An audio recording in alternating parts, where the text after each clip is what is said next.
Welcome to special analysis. నేను రమా మండవ. ఈ రోజు అనాలిసిస్ లో భాగంగా మనం తీసుకోబోతున్న టాపిక్ ఏంటంటే చంద్రబాబుతో టచ్ లోకి తెలంగాణ మాజీ టీడీపీ నేతలు అని చెప్పేసి నేను టైటిల్ పెట్టడం జరిగింది. ఆ అంశం గురించి మనం మాట్లాడుకునే ప్రయత్నం చేద్దాం.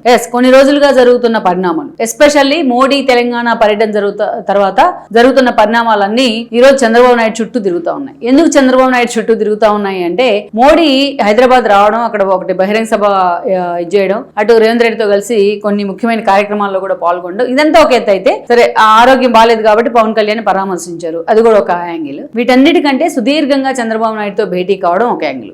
ఈ భేటీ తర్వాత జరిగిన చర్చ ఏంటంటే, ముఖ్యంగా ఏదైతే ఏపీలో ఎన్డీఏ కూటమి ఉందో అటు జనసేన టీడీపీని కలుపుకొని బీజేపీ, ఈ మూడు పార్టీలే కూటమిలాగా తెలంగాణలో కూడా రేపు కంపేట్ అవబోతున్నాయి. తెలంగాణలో కూడా రేపు జీహెచ్ఎంసీ ఎలక్షన్స్ లో ఈ మూడు పార్టీలు కలిసి కూటమిలాగానే వెళ్లబోతా ఉన్నాయి అనేది చాలా రోజులుగా ఈ మోడీ పర్యటన తర్వాత జరుగుతున్న చర్చ. అయితే ఈ క్రమంలోనే తెలంగాణ మాజీ టీడీపీ నేతలు చాలా పార్టీలో ఉన్నారు. ఈ రోజున ఎక్కువగా బీఆర్ఎస్ లో ఉన్నారు. అలాంటి తెలంగాణ మాజీ టీడీపీ నేతలు చంద్రబాబు నాయుడుతో టచ్ లోకి వచ్చారు అన్న చర్చ జరుగుతుంది. ఎందుకు టచ్ లోకి వస్తారు? నిజంగా ఈ రోజు కూటమి రూపంలో ఈ మూడు పార్టీలు కలిసి తెలంగాణలో ఫోకస్ పెడితే, తెలంగాణ మీద ఫోకస్ పెడితే, ముందుగా ఆ మూడు పార్టీల్లో ఎక్కువ అందరూ కూడా ఫోకస్ పెట్టేది చంద్రబాబు నాయుడు మీదే. ఎందుకంటే ఈ రోజు టీడీపీని, తెలంగాణలో టీడీపీని నడిపించేందుకు ఒక నాయకుడు లేదు, నాయుడు లేడు. అయినా సరే తెలంగాణకి ఇప్పటికీ ఆ పార్టీ జెండాను నమ్ముకొని, ఆ పార్టీ ఎజెండాను నమ్ముకొని టీడీపీ క్యాడర్ అలాగే అంటిపెట్టుకుని ఉంది. అంత ఎమోషన్ టీడీపీ క్యాడర్కి తెలంగాణలో. ఎందుకంటే తెలంగాణలో ఆ పార్టీ పుట్టింది తెలంగాణలోనే, ఆ పార్టీ పెరిగింది తెలంగాణలోనే, ఎన్టీఆర్ చేతిలోంచి చంద్రబాబు నాయుడు దాకా వచ్చింది తెలంగాణలోనే. ఎన్టీఆర్ తీసుకున్న అనేక సంక్షేమ పథకాలు, ప్రత్యేకించి మనం చెప్తే పటేల్ పట్వారీ వ్యవస్థ రద్దు కానీ, ₹2 కిలో బియ్యం కానీ, అమ్మాయిలకు ఆస్తి హక్కు కానీ, ఇలాంటివన్నీ కూడా తెలంగాణలో, ఎస్పెషల్లీ తెలంగాణ ప్రజల గుండెల్లో బీసీ ఓట్ బ్యాంక్ని ఒక పటిష్టం చేసింది. ఇవన్నీ చంద్రబాబు నాయుడు చేతిలోకి పార్టీ వచ్చిన తర్వాత ఒక ఉమ్మడి హైదరాబాద్, ఆ రోజు ఉమ్మడి రాష్ట్రమే ఉండింది, హైదరాబాద్ని ఆ స్థాయిలో ఐటీ హబ్గా చంద్రబాబు నాయుడు తీర్చిదిద్దిన విధానం ఆ ఓట్ బ్యాంక్ని ఇంకా పదిలం చేసింది. అందుకే మీకు ఇప్పటి వరకు రాష్ట్ర విభజన జరిగి 14లో జరిగింది రాష్ట్ర విభజన, ఇప్పుడు 26లో ఉన్నాం మనం. ఇన్ని సంవత్సరాలు, దాదాపు 12 ఏళ్ల తర్వాత కూడా తెలంగాణలో టీడీపీ క్యాడర్ ఇంకా పటిష్టంగా ఉంది. తెలంగాణలో టీడీపీ క్యాడర్ పార్టీతో సంబంధం లేకుండా, లీడర్తో సంబంధం లేకుండా తమకు అవకాశం వచ్చినప్పుడల్లా తామేంటో ప్రూవ్ చేస్తూ ఉన్నారు. చంద్రబాబు నాయుడు అరెస్టును హేళన చేస్తే అటు కేసీఆర్ను ఈరోజు ఇంట్లో కూర్చోబెట్టారు, తీసుకెళ్లి రేవంత్ రెడ్డి వైపు ర్యాలీ అయ్యారు.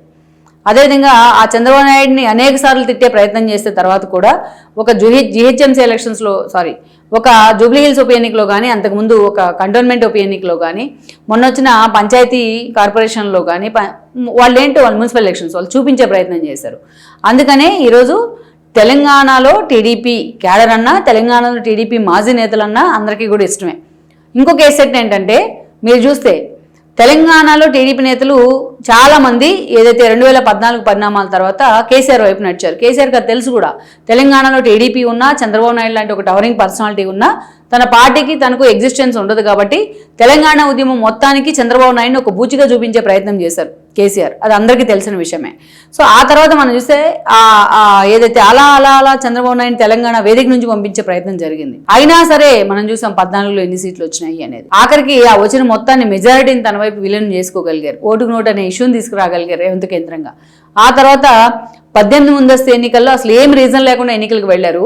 చంద్రబాబు నాయుడు ఎప్పుడైతే మోడీతో వచ్చిన డిఫరెన్సెస్ కారణంగా కాంగ్రెస్తో పొత్తులు పెట్టుకుంటే, అటు ఆ పొత్తుని హేళన చేస్తూ, ఆ పొత్తుని అవమానిస్తూ, తెలంగాణకి దాన్ని ఒక బూచిగా చూపించే ప్రయత్నం చేస్తూ మరోసారి అధికారంలోకి వచ్చారు కేసీఆర్. ఇక ఆ తర్వాత రిటర్న్ గిఫ్ట్ పేరుతో ఆయన చేసిన హడావుడి, the dirtiest politician of India అన్నారు ఆయన చంద్రబాబు నాయుడు. అనేక సార్లు అని ఉంటారు ఈ మాట. చంద్రబాబు నాయుడు ఏది చేసినా ఒక బూతుగా చూపించే ప్రయత్నం చేసేవాళ్ళు. జగన్మోహన్ రెడ్డి 151 సీట్లు సాధించడంలో అటు బీజేపీతో కలిసి కేసీఆర్ పాత్ర ఎంత ఉందనేది ప్రతి ఒక్కరికి తెలిసిన విషయమే. ఇది అందరికీ క్లియర్ కట్. సో అలాంటి సందర్భం నుంచి ఈరోజు మనం చూస్తే ఒక్కొక్కరుగా 2014 ముందు, ఎన్నికలకు ముందు మొదలు పెడితే ఇప్పుడు దాకా తెలంగాణలో, మొన్న ఎన్నికల దాకా తెలంగాణ టీడీపీ నేతలు చాలా మంది మెజారిటీ బీఆర్ఎస్ వైపు మొగ్గు చూపారు. ఆ తర్వాత కాంగ్రెస్ రేవంత్ రెడ్డితో కొంతమంది వెళ్ళారు, కొంతమంది బీజేపీలోకి వెళ్ళారు, ఎక్కడ సరిపడని నేతలు. సో మెజారిటీ ఈరోజు అటు కేసీఆర్ దగ్గర నుంచి మిగతా నేతలు మెజారిటీ పోల్చుకుంటే తెలంగాణ, ఒకప్పుడు తెలంగాణ టీడీపీకి రెప్లికానే ఈ రోజున బీఆర్ఎస్. యాజ్ ఇట్ ఈస్గా కేసీఆర్ దగ్గర నుంచి మనం చూస్తే మెజారిటీ నేతలంతా ఈరోజు టీడీపీ నుంచి వెళ్ళిన వాళ్లే. మొత్తం ఏ కాన్స్టిట్యున్సీ తీసుకోండి, ఎక్కడో ఒకరిద్దరు తప్ప. సో ఇప్పుడు అలాంటి నేతలంతా చంద్రబాబు నాయుడు వైపు చూస్తూ ఉన్నారు. ఎందుకంటే బీఆర్ఎస్తో మొన్నటి వరకు బీజేపీతో పొత్తులు అన్నారు, విలీనం అన్నారు, లేకపోతే పొత్తులు పెట్టుకుంటుందన్నారు, చంద్రబాబు నాయుడు లీడ్ చేస్తున్నా అన్నారు. కానీ ఆ విషయంలో అసలు క్లారిటీ లేదు. కేసీఆర్ అంత నమ్మదగ్గ మిత్రుడు కాదు అని మోడీ అండ్ టీం భావిస్తూ ఉన్నారు. ఎందుకు భావిస్తూ ఉన్నారు? గతంలో తెలంగాణ ఇస్తే బొంత పురుగునైనా ముద్దెట్టుకుంటా అన్నారు. తెలంగాణ బిల్లు పెట్టిన తర్వాత పోయి ఆ రోజున మొత్తం తన ఫ్యామిలీతో వెళ్ళి సోనియా గాంధీతో ఫోటోలు దిగి పార్టీని విలీనం చేస్తారు రేపు పొద్దునని చెప్పొచ్చారు. తీరా హైదరాబాద్ ఫ్లైట్ ఎక్కిన తర్వాత కిందకి దిగి నేనే తెలంగాణ తెచ్చిన జాతిపితను అన్నారు. అందుకని ఆ కేసీఆర్ ఏంటి అనేది బీజేపీ పెద్దలకు తెలుసు. మనం చూసాం, మన మునుగోడు ఉప ఎన్నిక సమయంలో ఆయన ఓట్ ఫర్ క్యాష్ అనే అంశం తీసుకొని వచ్చి బిఎల్ సంతోష్ దగ్గర నుంచి అమిత్ షా దాకా మోడీ దాకా అందరిని ఇన్వాల్వ్ చేసే ప్రయత్నం చేశారు. అందుకే కేసీఆర్ అంత గుడ్ లుక్స్లో లేరు మోడీ దగ్గర. సో ఇలాంటి సందర్భంలో మోడీ అండ్ టీము పూర్తిగా కేసీఆర్ని పక్కన పెట్టేసినట్టే అనుకోవాలి. అందుకే ఆయన చంద్రబాబు నాయుడు, పవన్ కళ్యాణ్ కలిసి బీజేపీతో ఇక్కడ మళ్ళీ కలిసి వెళ్దాం మనం అన్నట్టు కూడా ఒక ప్రపోజల్ పెట్టారు. సో అలాంటి సమయంలో బీఆర్ఎస్కి ఎగ్జిస్టెన్స్ లేనట్టే. ఆల్రెడీ ఫైటింగ్ చేసే స్పిరిట్ ఆ పార్టీలో లేదు. హరీష్ రావు ప్రతిరోజు కూడా తన పాతివర్త్యాన్ని నిరూపించుకోవాలి. కవిత ప్రతిరోజు ఆయనతో సహా పార్టీనే టార్గెట్ చేస్తుంది. ఒక పెద్ద డ్రాబ్యాక్ ఈరోజు కేసీఆర్కి. కేటీఆర్ ఎక్కడ ఈరోజు అంత స్థాయిలో వాయిస్ కూడా వినిపించలేకపోతా ఉన్నారు. జూబ్లీ హిల్స్ దగ్గర మనం కంటోన్మెంట్ దగ్గర నుంచి జూబ్లీ హిల్స్ దాకా ఆయన పనితీరు కూడా ఏంటనేది ప్రూవ్ అయిపోయింది. ఇలాంటి సందర్భంలో కేసీఆర్ని పక్కన పెట్టాలని బీజేపీ డిసైడ్ అయినట్టు మనకు కనిపిస్తూ ఉంటుంది. చంద్రబాబు నాయుడిని పవన్ కళ్యాణ్ ఎప్పుడైతే తెలంగాణకు ఆహ్వానిస్తూ మోడీ ఒక ప్రపోజల్ పెట్టారో అప్పుడే కేసీఆర్ని వాళ్ళు ఇగ్నోర్ చేసినట్టే. మరి అలాంటప్పుడు ఈరోజు ఆ పార్టీలోని మిగతా నేతలందరికీ కూడా ఆప్షన్ ఎవరు కనిపిస్తారు? కవిత లాంటి వ్యక్తి ఉన్నా కవిత ఇప్పటిదాకా ప్రూవెన్ ఫ్యాక్టర్ కాదు ఇండివిజువల్గా. అందుకే వాళ్ళకి కనిపిస్తున్న ఏకైక వ్యక్తి ఎవరు అంటే చంద్రబాబు నాయుడు. ఎందుకంటే ఆ పార్టీకి ఇప్పటికీ ఆ ఓట్ బ్యాంక్ ఉంది.